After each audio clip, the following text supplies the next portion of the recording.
belajar lagi yuk bersama Pak Devi.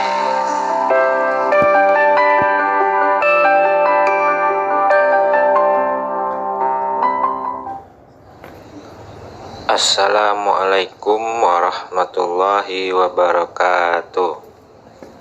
Selamat pagi anak-anak Bapak semua. Mudah-mudahan di hari ini kita diberikan kesehatan, diberikan nikmat ilmu, diberikan pikiran yang sehat ya, untuk mengikuti pembelajaran pada hari ini.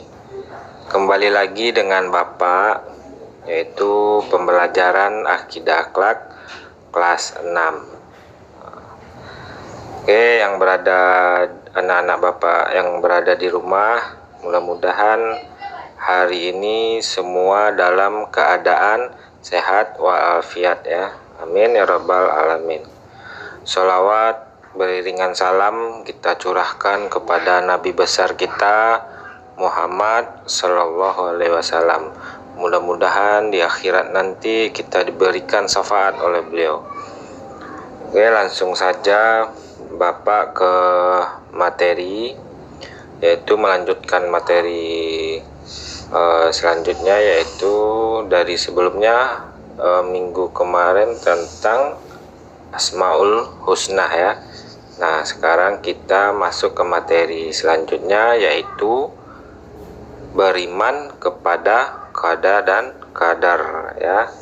Nah, di sini nanti ada beberapa yang harus kita pahami dan kita bahas bersama tentang qadar dan qadar ini. Nah, yang pertama kita tengok dulu pengertian qada dan qadar ya. Ini jadi anak-anak Bapak harus memahami apa itu pengertian qada dan qadar. Nah, yang kedua takdir Allah. Nah, ini bersangkutan dengan qada dan qadar tadi. Nah, takdir ini dibagi menjadi dua, yaitu takdir mubram dan takdir mu'alaq ya. Nah, terus ketentuan baik dan buruk. Nah, dan terakhir hikmah iman kepada qada dan qadar. Nah, semua pembahasan ini akan kita bahas nanti bersama. Mudah-mudahan apa yang Bapak jelaskan, apa yang Bapak berikan kepada anak-anak Bapak semua, mudah-mudahan mendapat pahala dan kalian anak-anak Bapak mendapatkan ilmu ya yang bermanfaat. Amin ya rabbal alamin. Oke, langsung saja kita bahas yang pertama, yaitu tentang pengertian qada dan qadar. Nah, mungkin ada beberapa anak-anak Bapak yang sudah memahami tentang qada dan qadar. Di sini Bapak ulang lagi, yaitu iman kepada qada dan qadar ini termasuk rukun iman yang ke-6. Nah, mungkin setiap mukmin harus mengimani adanya qada dan qadar. Jadi setiap umat muslim harus mengimani adanya qada dan qadar. Nah, secara bahasa qada ini adalah ketentuan atau keputusan. Nah, secara istilahnya qada ini adalah ketentuan Allah yang sudah ditetapkan sejak zaman azali. Nah, zaman azali ini adalah suatu masa ketika alam semesta belum diciptakan. Jadi belum ada bumi ini, itu disebut dengan zaman azali. Nah, qadar secara bahasa adalah ukuran atau jangka waktu tertentu. Nah, secara istilahnya anak-anak Bapak semua, qadar ini adalah ukuran atau ketentuan yang ditetapkan Allah yang dapat kita saksikan. Nah, contohnya apa? Kita bercita-cita menjadi juara kelas. Dengan belajar sungguh-sungguh, akhirnya terwujudlah cita-cita itu. Inilah yang disebut dengan sebagai qadar Allah. Nah, Kalau kadar bisa diketahui hasilnya setelah kita berikhtiar, berusaha dengan sungguh-sungguh. Nah, sama kayak anak-anak bapak, dengan cita-citanya jadi dokter, ada yang menjadi tentara, ada yang jadi polisi, maka dia akan berikhtiar dan berusaha. Nah, insya Allah kadar Allah akan memberikan yang terbaik. Nah, kita akan mendapatkan hasil yang apa yang telah kita usahakan atau apa yang telah kita ikhtiarkan dengan Allah. Nah, itu marilah apa yang anak-anak bapak citakan semuanya, mau jadi pemain bola, mau jadi polisi, mau jadi dokter, mau jadi guru. Nah, dari sekarang kita berikhtiar dan berusaha sungguh-sungguh belajar apa yang kita cita-citakan. Mudah-mudahan kita mendapat hasil yang baik dari ketentuan Allah. Oke, lanjut. Itu pengertian kadar dan kadar tadi ya. Lanjutnya yaitu takdir Allah. Nah, apa itu takdir Allah? Nah, kadar dan kadar ini disebut juga dengan takdir Allah. Nah, terhadap takdir Allah, manusia hendaknya kita menerima dengan ikhlas dan tawakal, karena mereka merupakan rahasia Allah. Nah, kewajiban kita sebagai manusia hanya berikhtiar sebaik-baiknya. Nah, sedangkan hasil ikhtiar itu, anak-anak bapak semua, merupakan takdir Allah Subhanahu wa Ta'ala. Nah, Allah berfirman yang artinya, sesungguhnya Allah tidak mengubah keadaan sesuatu kaum sehingga mereka mengubah keadaan yang ada pada diri mereka sendiri. Nah, itu. Jadi Allah itu berfirman, sesungguhnya Allah tidak mengubah keadaan sesuatu kaum sehingga mereka mengubah keadaan yang ada pada diri mereka sendiri. Nah, ini apa maksudnya? Jadi apa yang telah kita usahakan, kalau kita tidak mengubah keadaan tersebut, maka Allah tidak akan mengubah keadaan apa yang kita inginkan. Jadi kalau kita sudah berusaha, nah insya Allah kalau kita berikhtiar, maka Allah akan merubah keadaan diri kita sendiri, apa yang kita inginkan. Nah, itu dia ya. Nah, berdasarkan ayat di atas tadi, tidak mengubah nasib seseorang selama ia tidak berusaha. Nah, ya kan, merubah dengan kemampuannya terlebih dahulu. Nah, nasib anak-anak, nasib manusia ditentukan oleh usaha sendiri. Tanpa ikhtiar, Allah tidak akan mengubah nasib seseorang yang hanya diam tanpa usaha sama sekali.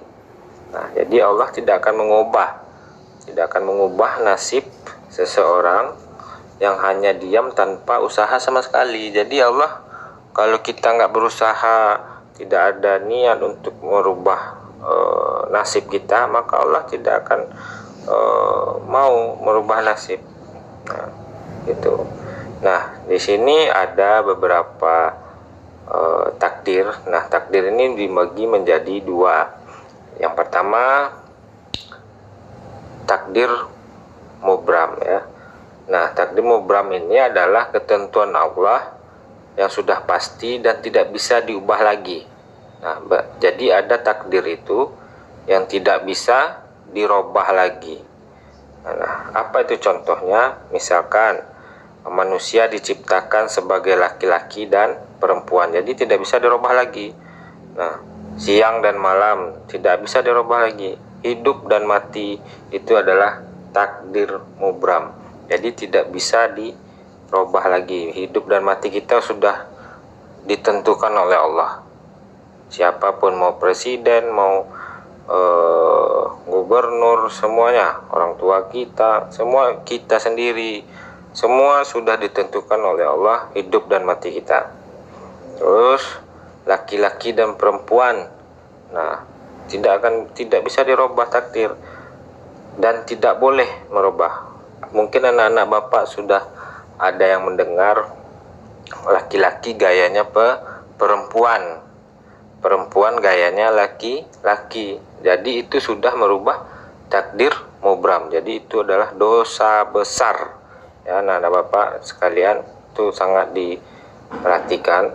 Laki-laki tidak boleh merubah dirinya sendiri menjadi perempuan, dan perempuan tidak boleh merubah dirinya menjadi laki-laki. Nah, istilahnya kalau zaman sekarang apa namanya, bencong ya.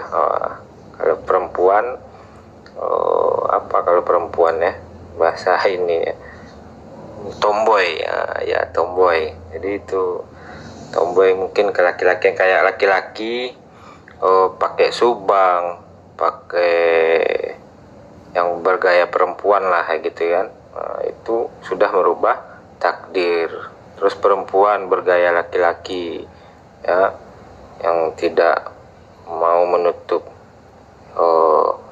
rambutnya bergaya laki-laki, mungkin misalkan pakaiannya mungkin menggunakan pakaian laki-laki. Nah, itu adalah merubah takdir ya. Itu tidak boleh.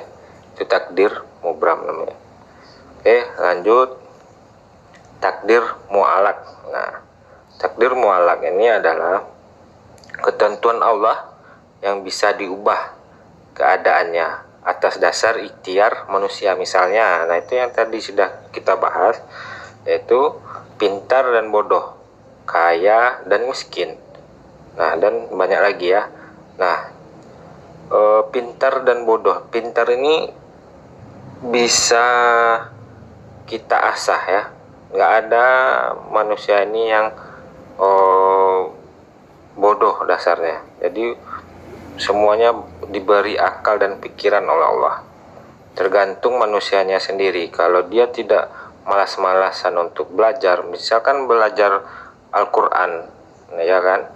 Kalau kita nggak belajar dari kecil, maka sampai dewasa pun kita nggak akan bisa untuk belajar Al-Quran. Tapi kalau kita udah berusaha dari kecil membaca Al-Quran, insya Allah besarnya nanti kalau takdir Allah mengizinkan bisa menjadi hafiz Quran.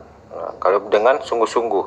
Nah, itu apa, atas dasar apa? Ikhtiar tadi. Jadi kalau manusia itu berikhtiar kepada Allah, insya Allah Allah akan memberikan. Nah, itu kaya dan miskin sama juga seperti itu. Kalau malas-malas untuk bekerja, maka akan menjadi miskin. Nah, itu. Jadi kaya itu kita bisa termasuk takdir mu'alak, bisa kita robah ya takdir itu. Miskin juga kita bisa menjadi, mungkin orang miskin bisa menjadi kaya kalau dia mau berusaha. Nah, itu sebaiknya kita mengimbangi antara doa, ikhtiar dan tawakal kepada Allah. Itu yang disebut dengan takdir mu'alak. Lanjut, ketentuan baik dan buruk. Nah, menetapkan kebaikan atas ketentuan Allah, sehingga kita harus berusaha berbuat baik agar takdir Allah pun baik. Nah, itu disebut kalau kita berusaha berbuat baik, maka Allah akan pun membuat kebaikan kepada kita. Nah, jika seseorang memilih jalan yang baik, berarti ia dengan sengaja menuju takdir Allah yang baik. Nah, sebaliknya juga, jika anak-anak Bapak jalan yang buruk yang kalian tempuh, nah berarti dengan sadar menuju takdir Allah yang buruk. Nah, baik atau buruknya perbuatan seseorang ditentukan oleh dirinya sendiri. Tidak bisa dikatakan bahwa perbuatan jahat dan baik itu adalah takdir Allah. Nah, Allah telah memberikan manusia kemampuan untuk berpikir. Nah, jalan yang dipilih manusia merupakan tanggung jawab manusia semata. Jadi apa yang kita pilih itulah tanggung jawab kita sendiri. Apa yang kita pilih, mau jalan baik mau jalan buruk, maka itu pilihan kita. Nah, jadi itulah ya disebut ketentuan baik dan ketentuan buruk. Nah, lanjut yang terakhir, yaitu hikmah iman kepada qada dan qadar. Nah, Hikmah iman kepada qadar dan qadar ini ada beberapa. Yang pertama, meningkatkan rasa kepasrahan dan tawakal. Ya, kita meningkatkan rasa pasrah dan tawakal, berikhtiar kepada Allah. Yang kedua, memiliki pandangan yang luas tentang masa depan. Nah, apa yang pandangan kita di masa depan? Kita harus berusaha sebaik mungkin untuk cita-cita atau impian yang kita inginkan. Itu yang disebut dengan pandangan yang luas ya. Kita udah menatap ke depannya. Kalau kita mau menjadi baik, berusahalah dengan baik. Kalau mau menjadi jelek, maka gampang menjadi mabuk-mabukan. Itu kan jalan kita sendiri, karena kita yang memilih ke jalan yang itu. Jadi kalau kita berbuat jalannya itu kita yang baik, maka kita akan menempuh jalan yang baik pula, kayak beribadah kepada Allah, terus rajin membaca Al-Quran, membaca buku pembelajaran, maka itu pandangannya ke depan yang lebih baik. Nah, itu ya. Terus yang ketiga, segala perbuatan hanya untuk mencapai ridha Allah. Jadi semua yang kita lakukan, kita niatkan itu adalah ibadah. Belajar adalah ibadah. Sholat dah jelas ibadah. Membantu orang tua juga ibadah. Semua apapun kegiatan kita, hanya untuk mencapai ridho Allah. Nah, itu adalah jalan yang baiknya. Terus yang keempat, rasa kesabaran lebih meningkat. Nah, rasa kesabaran lebih meningkat. Nggak boleh gampang emosi ya. Sedikit disinggung kawan, disindir kawan, diajak kawan, kita udah langsung emosi aja. Jadi gampang dipancing ya, kesabarannya tidak ada. Nah, di sini kita akan latih rasa kesabaran kita itu lebih meningkat ya. Terus yang terakhir, menerima segala hal yang ditentukan Allah dengan rasa ikhlas. Nah, apa contohnya? Kalau kita dibelikan oleh orang tua sepeda yang harganya mungkin bekas, nah itu mungkin kita pengennya baru ya, tapi dengan keikhlasan kita tadi, dengan ditentukan menerima segala hal yang ditentukan Allah, maka kita akan ikhlas menerimanya. Apa saja yang diberikan oleh orang tua ya, kita harus menerima dengan ikhlas. Oke, Bapak cukupkan sampai di sini tentang pembahasan qadar dan qadar ya. Mudah-mudahan bisa anak-anak Bapak amalkan di rumah dan bermanfaat untuk kehidupan sehari-hari ya. Dengan kita sudah mengetahui, mudah-mudahan anak-anak Bapak bisa mengaplikasikan langsung di kehidupan sehari-hari dan mendapat ridho dari Allah Subhanahu wa taala. Amin ya rabbal alamin. Ya, Bapak cukupkan sampai di sini. Assalamualaikum warahmatullahi wabarakatuh.